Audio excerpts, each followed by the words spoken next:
في الموسيقى العربية أيوة حغني هي الأغنية المنفردة الجديدة التي يستعد محبوب العرب محمد عساف لإطلاقها منفردة في الأسواق العربية بعد عيد الفطر المبارك، حيث انتهى من تصويرها على طريقة الفيديو كليب. كما يعمل عساف على استكمال أغاني ألبومه الجديد الذي سيغلب عليه الطابع المصري. ان شاء الله بشتغل عليه في هذه الفتره، مجموعه من الاغاني مع بعض الملحنين والكتاب المصريين ان شاء الله. عندي ايضا اغنيه بعنوان ايوه حغني، صورتها على هيئه الفيديو كليب وسترى النور على الفضائيات ان شاء الله بعد عيد الفطر المبارك ان شاء الله.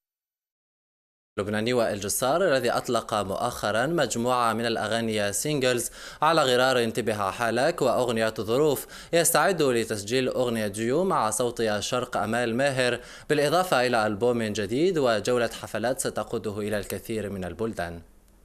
الله راد عم نحضر لألبوم وعم نحضر لديو أنا وأمال ماهر إن شاء الله، كمان سفر عندي كندا أمريكا تور بأوروبا، كمان عندي هون بالجزائر إن شاء الله مهرجانات وبتونس وبكل الوطن العربي الحمد لله.